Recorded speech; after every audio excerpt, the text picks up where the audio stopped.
Coucou la famille, j'espère que vous allez bien. Moi aussi, je me porte très bien. Bande Konanga, coucou, shalom, shalom, naba homme de Dieu, chantre de l'éternel, shalom, boboto bondeko, naba de Konanga, église catholique. Lobby vraiment dans l'église catholique, bande Konanga, na TV, et ça là, bien makasi. Ah, bah, tout le bipé bambote ebele, na toute tendance confondue, bande Konanga biso, ya bima, bande Konanga biso, ya apostolique. En tout cas, bino nyonso, vous êtes bienvenue na sous les baobas. Voilà. Donc, bande konangai to le kamwana na lombango. Likambo na eli bino ezali procès ya Rebo. Procès ya Rebo. Rebo azo mérité te pour le moment na bakati te, mais soki asambi bien te, peine na e ekoko ozala na 20 ans de prison. Parce que asali makamoko ya mabe akotisi ba soda na kati bazo kosambisa ye neti azali soldat, mais azali soldat te pona makamu na ye ekotaki ba soda. Bande konanga toyokana nongo na bokebi nyonso résumé oyo basaleli biso après na koya kolekisa bino mwa séquence ya muke ya ye moko Rebo, séquence ya muke ya ndeko mobali oyo babetaki, et puis tokolekisela bino pe mobali na ye ex na ye alobi nini aza vraiment déçu, azoyoka pasi alingi Rebo a gagné procès parce que baza na mwana na kati pona mwana na pe azala à l'aise. Rebo bande konanga azali mwana oyo penzanga na koloba mwana na ngai na sens nini tokoli na papa na ye quartier moko na cité Salomon Nord. Bande konyoso cité Salomon Nord na pesi no bambote ebele na lobarango ndako na biso totekate ti lelo eza na 60 BJ. Voilà. Donc tokoli na bango na ba parents na ba papa na ye pe a son âme ya papa kulutu na ye auti kokufa na kombo ya Roger Chimpaka. En tout cas pe a son âme tozalaki wana tokoli bali parti baza ba grande sœur na biso tokoli na bango tokoli pembeni na batitenge sana tonde komona bango nde baosala ba théâtre. En tout cas bande konanga eza esengo makasi komona mwana oyo abotami parmi na ba oyo tokolaki na bango. En tout cas na sepela makasi komona Rebo, mais mawa eza pe ebele na côté na ye pona alingaki ko se faire justice. Bande konanga ko se faire justice eza malamu te, ata to na poto awa ata na Congo ata kutu bokanisaka mboka ngo eza na justice te, mais ndenge bazo lekisa ye wana ndenge azo sambaka wana entre temps aza pe mal à l'aise, mwana na ye pe aza na sécurité te, soki aza na maboko ya papa soki aza na famille na ye azotike pa bana misala. En tout cas ezosala pasi ye alingaki ko se faire justice pona nini soi-disant azali kolobake ndeko mobali ayibaki ye sakame na sakame na ye azalaki na passeport na ye azalaki na telefone na ye azalaki pe na mbongo, mais mwana mobali wana alobi ke ye ayibaki yango te, kobeta babetaki ye makasi endimisaki ye kaka andimaki ye mutu ayibaki yango. Mais likambo ya koyiba eza vraiment likambo oyo tokolobela te, mais soki mwana mobali wana ayiba te tango basupsonaki ye tango bamoneki baza na quelque preuve na bango, parce que muyende kona biso mwasi akendeki kochange bilamba na kati ya voiture ya mwana mobali wana pona asala baclip na ye. Après ça kamene ya lobi ebungaki, mais mwana mobali wana lobi ke non ba tango asise kosala baclip batu na ye bayaki kotala balobi ale mususu chef madame abosani biloko na ye batalaki bamonaki eloko moko te, ye esko azokamwa ndeni baya kokanga ye balobi sakame na ye ebungaki. Ata soki ayibaki yango ya solo soki boza na ba preuve ou pas faut komema ye na maboko acquis de droit ba oyo bakokanga ye kuna na kati kuna tango bakangi ye soki olingi kosala cop ou bien bo babeta ye kuna basale nini babetela ye kaka kuna na kati bakangeli ye na garde à vue kuna nde na kati coopérer. Mais yo okoki kokamata te bakangi mutu Rebo ako mérité ata soki akoti prison te mais akofuta ba mande oyo azana droit ya futango pona amema mwana mobali wana tina ndaku na ye ba lalisa ye ba tatola ye ba fimbu mukongo nyonso ebeba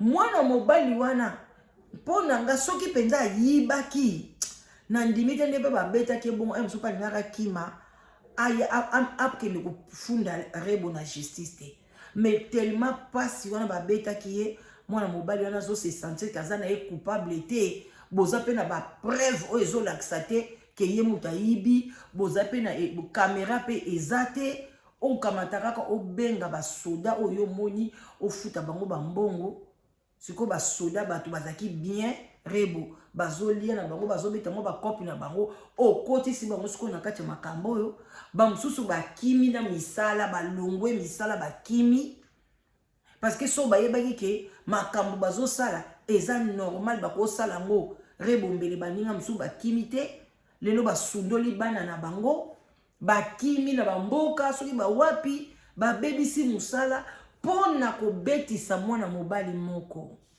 bandeko il faut to landaka droit na biso omoni okangi moyibi ndengwana okangi kuluna soko omoni obwaki bakangi ka population ye e bandi ko beta ye ngone eza problème na ote mais soki yo moko zwi yo kotie na lopangu na yo na ba policier na ba soda ba koti kuna ba beti mwana mobali ya bato Rebo bongo soka kufaki na kati ya lopangu ngana yebaka te so salika mwa siksa muke umwaka mwa obandika koyebana omoni mutu wa mutu evimbi okomi komona makambo nyonso eza permis donc yo soko lekani bato wana kande bayaka ya muke wana bazoganga Rebo ale Rebo yo mutu etala munene ndeko nanga te musu succès o tata mwasi no asalali parti ele aleki yo na succès mais mwana mwasi wana azaka kimia ase fasaka mais yo mutu eningani yo mingi il faut kita otala succès li parti azalaki nango mais tala lelo akomi neti azala te mais lelo yo mwa succès wana mobali na yo pe ex na yo pe asalaka ne succès na ye mais ezokende neti ba vitesse pa ba falite alors que yo bandi ko kino ko betisa mutu ndeko nanga ata kutu ba betaka mutu ango obetaki makasi mingi Rebo tala lelo okomi deva bazuzi bandi ko bolanda na mwa synthèse oyo bolanda na bokebi nyonso bongo tokoya kotia ba extrait ya mike déjà na sina pesi moi conseil ezalaka bien bola yike mission bo partager ma ebele et ça la kaka to kos la ndenge mokieti voilà tozo kende sko na bokebi nyonso to luka passage wana to kende nanu na résumé changer le cours de ce dossier. Alors que beaucoup pensaient que continue de faire la une, la chanteuse Rebo Tchulo risque 20 ans de prison, on vous explique tout. L'affaire Rebo Tchulo continue de faire la une de l'actualité congolaise et connaît aujourd'hui un nouveau rebondissement qui pourrait bien changer le cours de ce dossier. Alors que beaucoup pensaient que cette histoire allait progressivement disparaître des réseaux sociaux, la comparution de l'artiste devant le tribunal militaire de garnison Kinshasa, Ngalima, a relancé les débats et attiré une nouvelle fois l'attention du public. Mais avant de parler de cette nouvelle étape judiciaire, il est important de revenir au début de cette affaire pour permettre à ceux qui la découvrent aujourd'hui de comprendre ce qui s'est réellement passé. Comment un simple vol présumé a-t-il pu se transformer en l'une des plus grandes polémique du showbiz congolais en 2026. Pourquoi des militaires se sont-ils retrouvés impliqués dans une affaire qui semblait relever de la justice civile? Et que... bandeko blasi wana bomoni to bationgo na mwa musika balalisi garçon wana bazo beta ye wana sko na ndaku ya Rebo. Comment Rebo Tchulo, qui apparaissait initialement comme la victime d'un vol, se retrouve-t-elle aujourd'hui devant la justice militaire? Voici tout ce qu'il faut savoir sur cette affaire qui continue de passionner et de diviser l'opinion publique.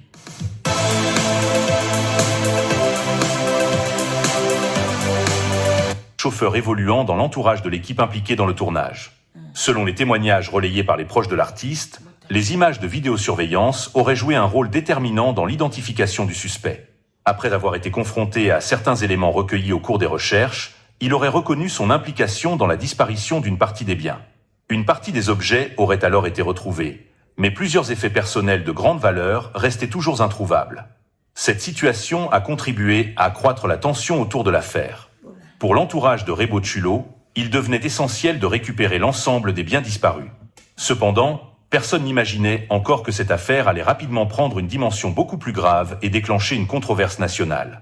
Au fil des investigations, plusieurs éléments auraient permis d'orienter les recherches vers Platini Sadiza, présenté comme un chauffeur évoluant dans l'entourage de l'équipe impliquée dans le tournage. Selon les témoignages relayés par les proches de l'artiste, les images de vidéosurveillance auraient joué un rôle déterminant dans l'identification du suspect. Après avoir été confronté à certains éléments recueillis au cours des recherches, il aurait reconnu son implication dans la disparition d'une partie des biens.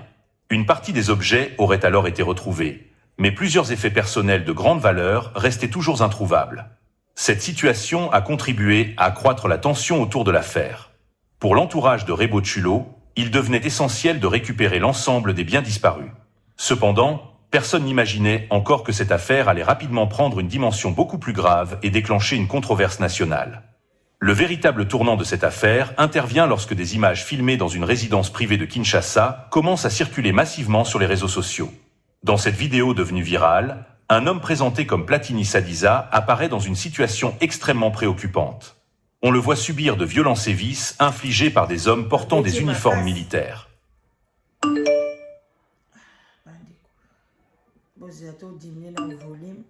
Et l'exa publicité. Bandeko na ngai donc balobi na ba surveillance ba caméra ndenge bango balobi mais na kati ya juridiction balaksi biso ba caméra wana te balaksi ka ba caméra o ezalaki na ndaku ya Rebo pona azala ba caméra ba cheki ba sengaki yango bozela botala mokongo mbala yango botala omonde ba betaki voilà bomoni ndenge ba beti De nombreux internautes expriment leur indignation et dénoncent ce qu'ils considèrent comme un traitement inhumain. Les réactions se multiplient et l'affaire prend une ampleur nationale.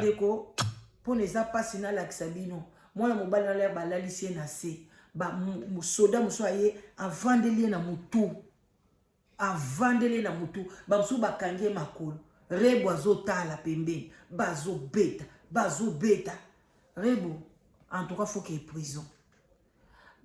Tant qu'on a télé sous vidéo, oh non. Donc, perte ya mouta koufa pour na passeport na yo, ozon baba objet ni na yo tambola na. Est-ce que c'est normal, motozo keni na ba répétition bongo, ozo voyager te, na la caméra ba congolais. Ba msoupe boza aso bosala ka mobotika. Loba ki ozana mboka mo boye carte d'identité zalate, même ikuto ezate. Neti biso na Danemark toza na système ba carte d'identité te mais totambola na ba passeport te totambola na ba carte ya maladie soki ka police atuni opesi ya beti akoyebo mbala moko na Londres pe carte d'identité ezate mais ti bato batambola na ba permis provisoire et puis bato akala batambola na ba carte moko boye batia ba numéro ya bato mais passeport bandeko nanga il faut ko bomba passeport non na ndako. Passeport batambola ngote reboni ko voyager te ozo ke ça na tournage tika passeport non ndako ozo ke no ça tournage poni na kati ya saka mena faut que ça ba objet de valeur ngai ko tuna préféré etika la ndako na kwe moko boye mutu ayebi te tozala ndako mo na bandeko bomoi ka ndako ndenge za ka bandako soko za pelo yebi oko bombe loko na kwe moko mutu oyeba te.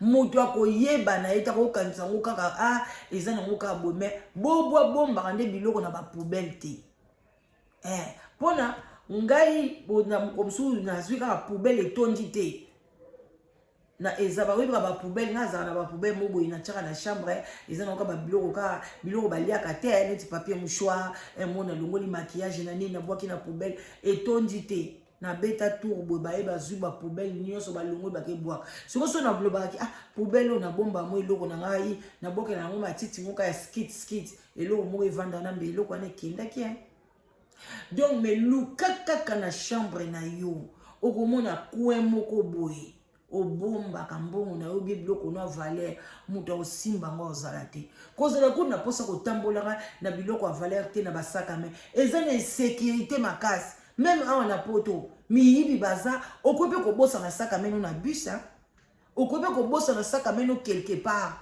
obosa nyango surtout bato bazalaka kosomba somba ba biloko ebele bande ko bozela muke bozela na tchela bino. Très vite, le débat ne porte plus seulement sur le vol présumé dont Rebo Tchulo aurait été victime, mais également sur les méthodes utilisées contre le suspect.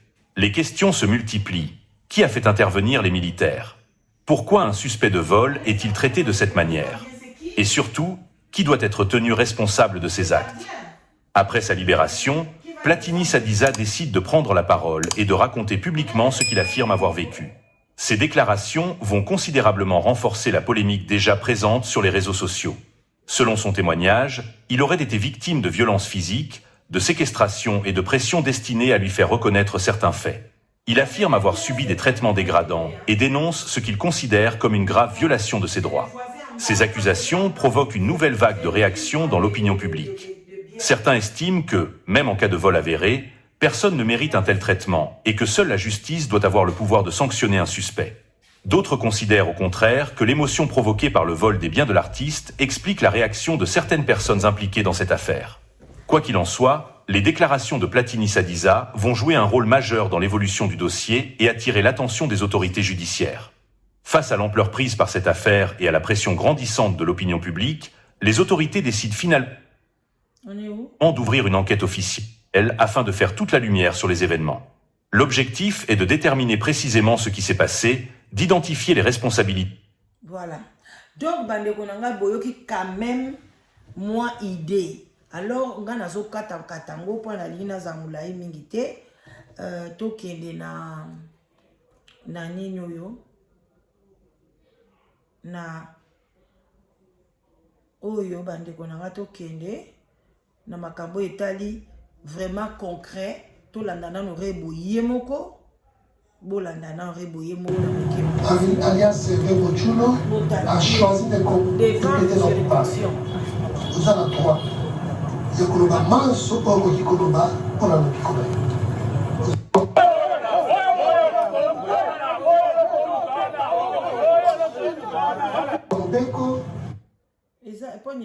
Beko, dans le poto, code pénal militaire, l'article 88. Oyoki, Salamiko. Soki eza solo. Et Tongo, eza 20 ans, c'est bon. Kasi Tonito Tuna Mutuna. Il y a solo Tolo Kuta. Merci, monsieur le greffier, que pour sa défense, la prévenue Chimpa Kamoro Langa, alias Rebo Tchulo, a choisi de plaider non coupable. Vous avez le droit. Yekoloba manso ogo yekoloba pona no bikoba. Beko, babeki na lopoto, code pénal militaire. Vous êtes tout l'excès. Soki eza solo. Que pour sa défense, la prévenue bandeko azo wangana na ye mais vidéo à surveillance et l'accès que ababeta qui est pas na ye ba policier pe ba yaki ko samba bandeko nanga policier ye pas sambaki na tchela bino alobi policier liboso ouais na vandicier bon madame Rebo alobi viki esika oyo bato baze ebele faut que esika ya kimia ona avoué biloko na ye o ayibaki po depuis andako tuna ye azowangana kaka esika kimia nde wapi nde tokendaki pa madame Rebo oza officier boy tu as fait combien de temps la formation la formation nasalaki au moins 3 ans est-ce que wana eza mission na yo biso task force mission tu eza mpona koprotéger population mpo nini akende na police te ye moko alobaki ntango atindaki la mpona nini ye moko nani ye madame Rebo civil abandi kopesa yo mibeko bainstruction te apesaki nga instruction civil abandi kopesa yo bainstruction te apesaki nga instruction te est-ce que toi en qualité d'officier Tu ne savais pas que c'était une mission de la police. C'était une mission de la police. La police travaille 24 sur 24. Tu n'étais pas loin de la police criminelle ou de l'unité du commissariat provincial de la ville de Kinshasa. Tu n'étais pas loin. Pourquoi tu as préféré qu'Okende Naye non à la police, non au bataillon PEM, mais chez Rebo? Merci mon capitaine. Bisso Bakoma très bien. Tact force et ville à Kinshasa. Messieurs, pour sécuriser ville à Kinshasa. Oui, mon capitaine. Mouton les a simple. Oui. Tax Force, c'est une unité au sein des forces armées. Oui, mon capitaine. Ce n'est pas une unité extérieure. La loi portant organisation des forces armées est à la Kati. Mouton les a simple. Pourquoi? Bandeko boze la publicité côté. Bandeko nangai Rebo azo risqué prison.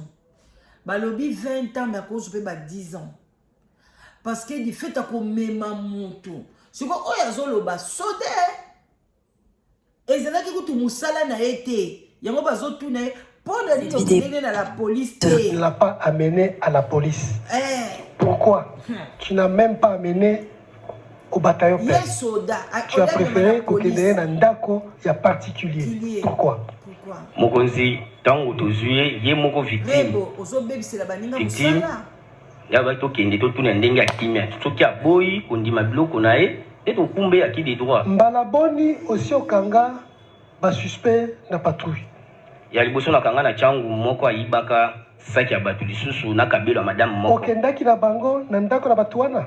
Nakendaka te parce que bimisa kango sur place et puis madame wana. Yo, okendaki na bango na bandako na bango. Nakendaka na ndako te parce que mutwana bimisa kango sur place. Apesa kango baninga na ye tant que bloqué akomo lela boni bisanga madame wana sur place. Ye muyibi wana atindi baninga na ye. Baina saki pe na bloka madame wana to pesi. Osala ki na nini mutango? To sala ki eloko moko te. Otika ki parce que apesi bloka batu. Est-ce que osala ki musala madame? Non. Qui t'avait dit que parce qu'à Zongisi, il n'est plus criminel, il n'est plus un danger pour la société? Akopesa ndenge nini? Akopesa ndenge nini? Est-ce que apesaki? Est-ce que apesaki? Parce que téléphone parce qu'apesaki. Lokola na mususu otikaki, po nyo otikaki ete. Biloko mususu etikalaki. Biloko nini? Saki mwana quitté, ba parfait mwana quitté, passeport Schengen mwana quitté, enveloppe ezaki na mbongo et mwana quitté. Sikoyo po apesa yango osala kinini po andima. Et tozonga ki na ye moko lobi abwaka ki yango na balabala. Côté ya. Aba bozonga, osala ki na ye nini? To saki ne loko mo te to protéger ki. Lieutenant. Boy mongos. Na parquet, na auditorat tango zo samba. Balakisa ki obilili. Boy, wana tanto komi na ndako madame Rebo. Mais sinde wana. Ndango wana. Votre iPhone a été temporairement basculé en mode. Bande comme publicité. Kosamba mwelengi wapi. Lieutenant mon lieutenant. Ndenge ni yokomi kosala justice yo moko to landa. Bolanda kitoko. Tu vas kozonga sima. Bosi bo frapper ye. OK. Yango ta to komi pa madame Rebo. Ngana kitina ke suba bazalaki na bisi basoda bozala naye yomoyi basoda nani basoda nini naza chef peloton le 17 ozalaki wapi le 17 nazaki na patrouille ya nini patrouille ya tax force tozala pas pour protéger ville ya Kinshasa mission plus à la interpeller tous les suspects ceux qui okutana muyibi il faut kokanga ye ko memaye na état major na biso okutana criminel. Ceux qui vont maîtriser, ceux qui vont maîtriser les alités, pour tout le monde, na union sinenge zawana. Union c'est la pour battre la peau. Après ça qui fait de route. Tous à la cana bulletin de service. Mission 4 bulletin de service. Ndo no chulo bana. Mokolonini. Isaki le 17. Ngonganini en patrouille. Patrouille bandaka 19h. Ceux qui battent carburant avant de 20h.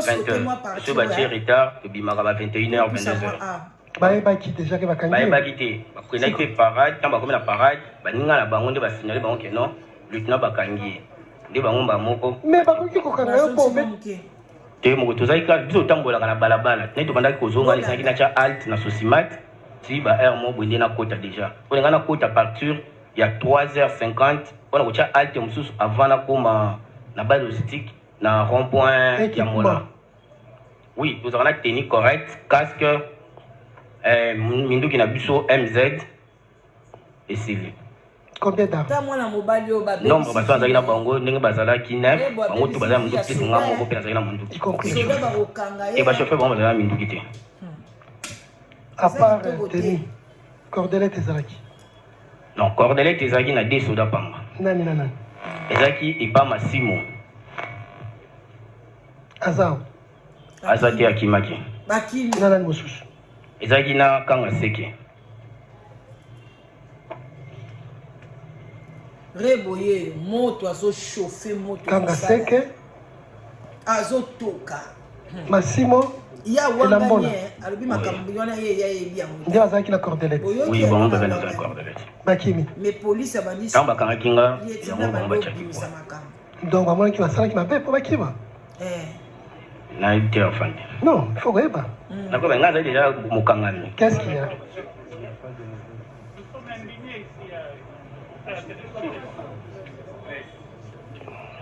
maître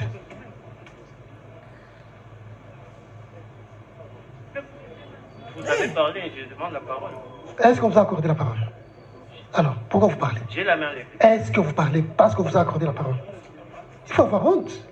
Quand on triche, il faut avoir honte. Soyez professionnel, maître. Soyez professionnel. Ça ne demande même pas la parole, pas de débat. Nous ne voulons pas intervenir par rapport. Mais vous intervenez? Nous voulons. Qui vous a accordé la parole? Maître, mon repère mondial. Bon, fan de Yoka. Olobi, Massimo, Nakanga Seke de Basaki la cordelette. Oui. Bango Bakimi. Oui, tant que. Bakimi nini? Non, autant que bakangaki ngai. Bayebaki déjà que bakangi. Bayebaki te. Bakwendaki mpe parade, ntango bakomi na parade, baninga na bango nde basignale bango ke non lieutenant bakangi ye. Nde bango moko. Mais bakoki kokanga yo mpo obeti mwasi na yo. Bakoki kokanga yo mpo oyibi. Oyo ko prama kama mosusu pa ya bango nini po bakima. Donc bayebaki ke. Donc bayebaki ke babebisaki. Eza bongo. Nayebi te esika na bango monde baye. Yo moko tango bakangi yo. Omilobaki nini na motema na yo? Oui, tango bakangaki ngai, nayebaki eloko te parce na continuaki mission tout dimanche na tongo. Te na motema na yo. Bike bamoneli yo kapo oza sous lieutenant. Te bongo te. Ta bakangi nga babengaki ngai pa commandant bataillon. Tango abengi nga azinga mbamoko yaka ezali ba 14h. Nesi nazana ndako viki na utaki pa. Totuni yo te bakangaki yo ndenge nini? Totuni yo tango bakangi yo na motema na yo olobaki nini? Bamoneli yo poza sous lieutenant to nini? Te bakangi na tchanga ba zoza pa mal po ne ba na motif te na bi na soda na ko se défendre na ndenge bakangi ni nga. Ils se défendre. Sikoyo tokomi na appel contact na yo na monsieur Kabeya. Bosola kini. Tango Kabeya bengi ngai. Na moni appel inconnu, abengi ngai, na yambi appel inconnu. Na bi eza nani? Ote madame Rebo bayibi sac. Na tunie wapi? Aisinga eza soko leki rond-point Sosimat liboswana na SK. Na bioke ça va, ngapi na hôtel Béatrice, na Zoya, apesaki nga na nkombo te. Viki ngapi nazaki na kacha patrouille, na bina ko mesika na viki insécurité mikolo yo, eza makasi. Nga na boula nga ezaki non, eza ba shegi, ne ba kité. Bon. Comment tu t'es précipité? Parce que c'était Rebo? Non, c'est bizarre to sungaka toujours na kacha patrouille sur un itinéraire na yo. Même tu soki abengi yo numéro inconnu, okokoma sur le lieu. Mais nani apesaki manager wana Kabeya numéro na yo? Wana na yebite. Wana yebite. Boy. Comment te rappeler que osambaki? Boy na sambaki. Osambaki na parquet. Boy na sambaki na parquet. Osambaki na bataillon PM. Oui, na sambaki na bataillon PM. Babetaki yo? Babetaki ngate. Osambaki na sambaki kimia nyonso. Ils vont te rappeler aussi tu es un officier. Oui. Un officier ne trompe, ne ment pas. C'est une honte de te rappeler ici devant la troupe que aucun musika na maloba na yo ndengo sambaki na PV. À cette question-là, tu avais déjà donné une réponse. Tony Toyeba, quel est le lien qui t'unit entre yo et Rebo? lien. Toi, na lien mon côté. Quel est le lien, la relation qui t'unit yo? Avis final. Votre Google Traducteur est... Kaka ba publicité. Bandeko. Moi, mobali yo. Asa samba ki ba 3 ou 4 fois. Yaya. Soko zo samba. Foko makamno na se. Soko zo changer. Awa lobi. Lieni nezala na Rebo. Poani ba benga ki ba tumusote ba benga kaka yo. Bazana ba relation. Mais awanga ni yango bandeko na ngai. Tolanda. Avec celui-là. Na ebate tant na koma ki sur place. Na bengi numéro inconnu, ne pour informer nga yé manager que ezali lieutenant monde pesa ke numéro na nga viki nga zaki. Nani? Na lobaki lieutenant Kazadi. Oji ba Kazadi. C'est la Kazadi oyebi. Na ebi collègue na nga. Oyebi ndengeni. A collègue na nga pe tout ça gagner musaliska mo ya za médecin na chef peloton na unité task force. Bo solo la kanaye. Tout ça gagner bien. Yango bobeta kala solo. Pour qu'il n'y ait pas de conseil à Rebo. Jamais. Pour qu'il ne puisse intervenir. Tu te précipites, tu laisses ce dont l'État t'a donné comme mission pour aller intervenir. C'est ce qu'on appelle la violation des consignes. Tu as laissé. Tu as détourné la troupe. Tu as détourné la mission pour aller vers là-bas. Est-ce qu'il y avait péril en demeure? Pardon? Est-ce qu'il y avait péril en demeure? Ndenge ezana mokonzi ezaki na tronçon na ngai et puis aza mutu tango bayebisi ngai c'est toujours na koma lié wana mpona ko défendre Olobi? nazaki na kati ya service et puis etombeki na esiko ngai nasala halte pembeni nango nde esika makambo wana esalemi. Qu'est-ce qui s'est passé tango komi wana? Boy tango nakomi nakoti na kati wana vu ke nebaki mutu abengaki nga na bengi numéro ebengaki nga na yango ya manager wana kabe atie loboko likolo tango atie loboko likolo alakisi nga na bikoma na likambo nini eza a azongi nga meme malobo ayebisaki nga na mutuka ke non madame Rebo bayebisaki wana population etelemaki pembeni. Madame Rebo azaki na mutuka mobo ya pembe atelemaki azaki pembeni. Population déjà à 2h du matin. Ezaki ba 3h tokende déjà ba 4h. Population. Oui, azaki wana. Combien de peuple? Na yebi fike ba shege wana bazaza ba telemaki wana. Bona ko considérer mo shege te mais bazaki zaki wana fike na ba pichon pe bazaki. Ezalaka wapi précisément? Soko leki Sosimat est-ce quoi liboso wana? Ça va. Ouais, tana komi atie lobo likolo.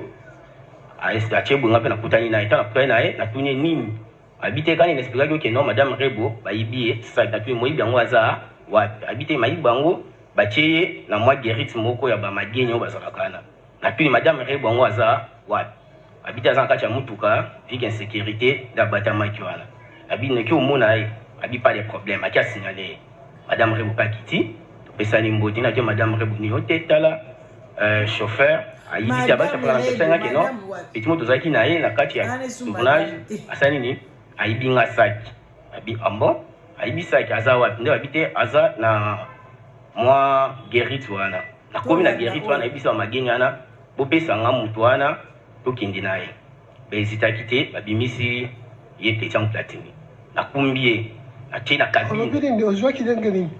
nasengaki ba magenyo bazalaki wana kosenga to kobotola bango nasengaki bango na komi na esi bango ke moyibi wana azali abi aza na kati nde nazwi ye bamagenya bango bamagenya bayebisi nga bien ke ono biso mpe tobanda kobanga vike bato baza ebele awa baki osala mobulu nde yango tobombaki nano awa yo moko ata nde makelele ezali nabi pas de problème nde nakomi kimi eza nango nazwi ye. ozwi ye ndenge nini?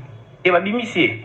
Ozwi ye ndenge nini? Babimisaki ye nazwi ye na tie liboso ya jeep esika nga navandaki na matisi ye liboso wa navandisi ye bango madame Rebo alobi viki esika oyo bato baza ebele fo okende esika ya kimia mpona avouer biloko na ye oyo ayibaki mpo depi banda kotuna ye. Weet jij hoe de binnenkant van je oor? Bozo comprend.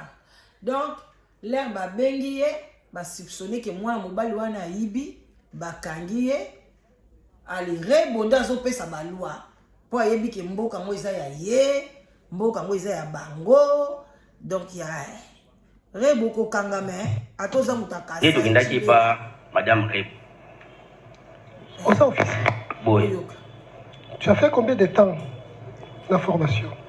3 ans. la formation na salaki au moins 3 ans. Est-ce qu'il y a des missions là? Biso task force mission c'est pour protéger population. Pour dire qu'il y a la police. Ye mo balobaki tango atindaki la police. Pona nini ye moko nani? Ye madame Rebo. Civil avandi ko pesa yo instruction. Et apesa une instruction. Civil avandi ko pesa yo instruction. Est-ce que toi en qualité d'officier, tu ne savais pas que c'était une mission de la police? C'était une mission de la police. La police travaille 24 sur 24. Tu n'étais pas loin de la police criminelle ou de l'unité du commissariat provincial de la ville de Kinshasa. Tu n'étais pas loin.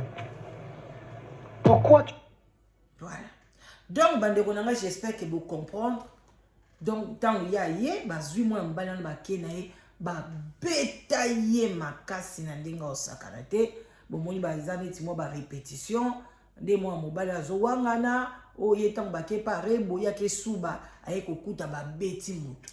Bandiko ba vandele na mutu. Non, Rebo. Non. Yo ko se salua bongo te. Yo komi nani. Ngana yeba kate na mboka ana. O mona ka mutu azo yemba. Ata bata ba théâtre kandi bazaka. To sali mingi pona mboko oyo. To biso to sali mingi. To sali ba ko sala ba théâtre nango yemba kawana. Musala nyango ba bino bosala ka pona mboka. Na ebite mimo boye baka musala bosalaka. Parce que batko ba enseignant o batangisa na école primaire et surtout école primaire bandeko nanga. O eza base. Même toute école maternelle au mona au biso le balade nos lobilo to ando tangisa ba na école maternelle eza base monene ya vie ya mwana. Ce qui mwana pe atanga école maternelle taye ko bandaka na ba première primaire bana na bazaka mingi pe na balakini. Mais batouana bayaka koloba teke na sali mingi pona mboka ba professeur wana même ya ba université ya ba école ba professeur ba secondaire bazo kufa ba pauvre bazo kufa pasi ba kokunda bango moyete mais ba yaka koloba te mais bino bato a théâtre ba musicien ngana comprendre te pourquoi bozala bongo. Poni bokomisa Congo loko mboka na bino eza mboka bato a théâtre eza mboka ba musicien. Bato oyo kutu bakolo mboka o bakoyi koya koloba ke basali mingi bayaka te. Ale bokoma kosala ba n'importe quoi kosala ba justice bino moko Rebo bakokanga yo. Biso tozano ka malembe la malembe. Même si vous voulez dire bokolo bandenge bolingi maman la danoise non faut bakanga e moi mobali wana fezala oyo. Nini ekomela kiyo mokolo nini pona nini eloko ekomela esalamaki eloko ekomelaki nga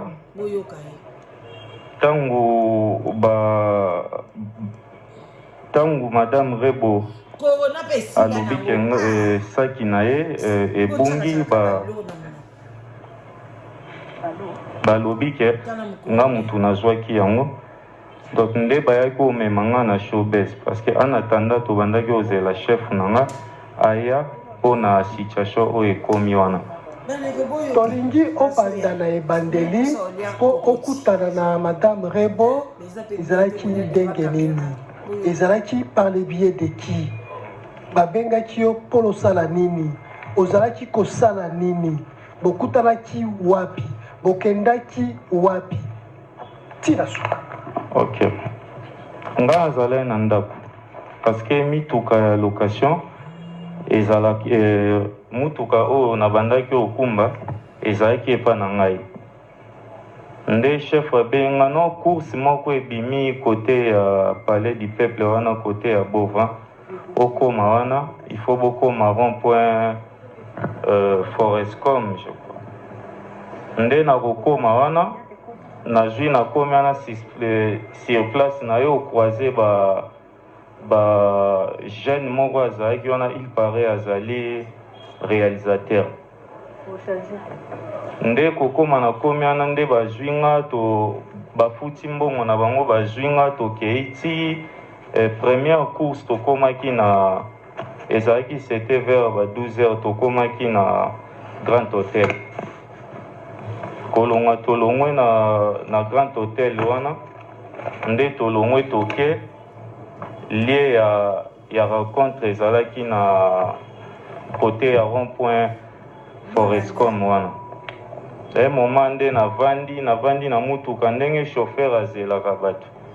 Nde na bandi kozela bango bayo bimana na ba matériel na bango nde toye côté ya parcelle ya Chabani na veni wana place tournage bandaki. En fait ngape na ebe tege tournage yango soki eza ya nani so eza na nde na komi wana sur place na parquet mutuka na ngai. Moment na yo mona conteneur moko eye nde babandi ko installer babilo na bango nde réalisateur wana ye ko epsanga so na bidon na ede to koma na station to somba carburant po bacha na groupe to zwi pe mutuka wana to baluki na pesi bidon to baluki toketi na station o eza côté station oyo eza côté ya Showbiz wana station oyo engine wana nayeba rond-point wana te wana eza côté ya Mushiba nde tosombi mpe essence tobaluki na kozonga na biso nde na yo omona Madame Rebo na kiti avandi soki na mutuka mo ya pembe ezalaki wana avandi mopanzi nde na réalisateur alobi Madame Rebo déjà komi na komi pe na parquet na sima ipare ezalaki mutuka ne na parquet na sima ya mutuka na ye ko parquet na sima mutuka ne esili wana na bandi na nga po olandela bamateriel ndenge babandaki koinstalle podium nde réalisateur ayebisi ngo abino fongola coffre na po batya babiloko mosusu oyo tosalela te ekota kuna ezalaki babiloko ebele bazwi babiloko nyonso tu oyo ezalaki na mutuka wana oyo ezalaki importa te basalela baye nango na coffre na nga na gumbi bakiti na nga nsima baye nango na coffre na nga batie kotya batie na coffre na nga do kofongola na nga mutuka ezalaki sur base ya réalisateur soki apesi ordre kende fongola na ye na fongoli so apesi ordre kende fongola na ye na fongo do ye nde moto akomaki na gérance ya mutuka.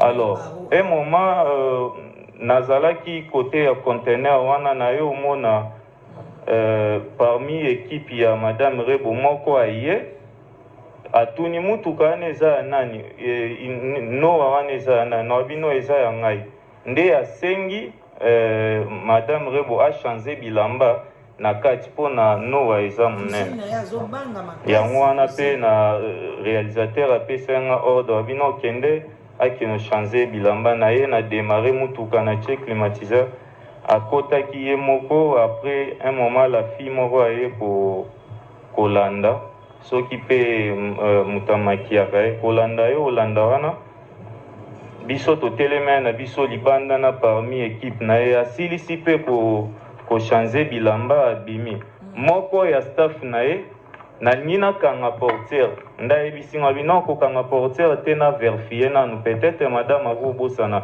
biloko na kati nde ko aye abandi koverifie abandi overifie wana amoni eloko te ndayebisinga bisava kanga nazwi na nga mpe portiere na nga na bendi nakangi na bloke mutuka nde nazongi kuna clip mpe ebandi kobanda clip ebandi bango bakoma kosala tourne na mutuka biso tovandaki wana anatanda tozela bango leta nazobongisa babiloko mosusu oyo ezalaki na kati ya mutuka tovandi tozozela bango wana eti un moment vers naza vraiment na maîtrise ya RT ezalaki vers 21h boye batelemi na boulevard. En commençant non par ta femme elle-même là. Voilà. Donc bandeko suite nango to luka to suki non na suite ndenge bazwi yeso na zwi bino suite ndeni baya ko kozwa ye ndeni ba memake to yaka ko analyser malembe bandeko nango ko sala justice yo mote pona ngai na lobaki sakaribu bungaki te nazaki wana te mais quel que soit ce qui ne bungaki akoy ko kanisa mobali wana nde na yipsi bino omemi ye acquis des droits kuna nde soki bakotie na kati kuna osengi babeta ye etalika yo moko mais yo ko mema mutu abatu te okangi moyibi obi okangi mutu mo azana nyongo na yo obi mutu mo bafingaka yo omemi ye tina ndako na yo okotisi ye babeti ye na ndenga moke te yaya lobaka justice a Congo ndeka tolobaka pe bato ebele bakanisaka justice a Congo esalaka te mais esalaka honorine wana kenda koyiba me arme iparete awuti ozonga limani kala te atia beli na kati ya prison bandeko na nga esalaka papa oyo aboma bato kala tosaka baémission aboma mwasi na ye papa moko boye kombo ekimi ngai so papa nani ti lelo azala na prison wana bomoni esalaka surtout prison militaire ke bake kosambiso nde bake sambisa ba basoda ribo aza na charge te alors mpona osisa bandeko na nga toyoka quand même mbangu ex mobali na ye alobi nini bandeko bolaike émission bopartage toyoka esila na biso ex mobali na ye alobi nini bandeko na ngai boyoka ye alobi nini. On profite quand même, vu que tu es sur ces plateaux, c'est pas notre sujet, c'est pas un débat. Force à toi, Rebo, tu es quand même au courant de ce que notre artiste, notre sœur traverse. Si y aurait un mot à placer, là vraiment je te prends au mot, très sérieux. Si y aurait un mot à placer, là où elle est, elle pourra quand même te suivre. Rebo traverse beaucoup de moments difficiles ces derniers temps et en tout cas, force à elle. Dossier oyo ekomi point mususu pona photo analyser pe mobali na lobi nini esaka bien voilà bandeko nanga biomo boyoki balobi Rebo traverse à ce moment ici beaucoup de problèmes. Hey Rebo auti kokufela papa leki papa kulutu na ye oyo azalai na bango oyo apesi bango guba bando yemba mwana papa leki ne pa yembaka baza pena famille moko ba artiste papa na bango koko na bango o aboti li parti aboti papa bango azaki un grand mécanicien moko métier moko makasi penza na eba papa bango métier kito andoza elongo ko Bob Marley ndako na ndo bengi ka Bob Marley tanto za eba na biso to monika Bob Marley papa na bali parti ye pas zaki to baka bazaki na musala ba métier ya maboko alors aboti bana ni azaki na moi je suis à mobile boy to dep et azaki neti génération na biso azaki ko boiter boy comme les kimingai comme ils avaient Casanova voilà comme ils avaient Casanova mais oh c'est quoi lundi Casanova yenda ko bota score comprendre na une famille très bien alors bande ko ngai en tout cas li parti place aux alliés et ça li passer makasi comme on a eu tout on benga Denise eza passe pour mona mwana akota na makamba boye parce que na Congo biso ka ba congolais tozala ka bongo soki kaka okomika na ba niveau moko boye mbala moko komi tala mutu okomi munene alors na suki wana pona lelo réponse ya mobile na eto kutiango prochainement en tout cas bola ike be mission bande ko partager bato ebile bakoma otunanga maman na nozo sala so be mission te mais na sala rati nazo sala be mission mais so bino bola ikete moyen et atteindre baninga ezate bala ikwane sungaka en tout cas bon attendeur sali kozwaka conseil pour na yo moko te partager ba commentaire na bino bienvenue wana mama leki na bino la danoise en tout cas na suki wana so lingo contactenga toujours na 0044 74 38 03 16 23 au benginga ozoluka mwasi ozoluka mobali en tout cas live together ezali obengi na olukelo mobali ya bien na olukelo mwasi malamu botika la malamu tokutani prochainement bye bisous.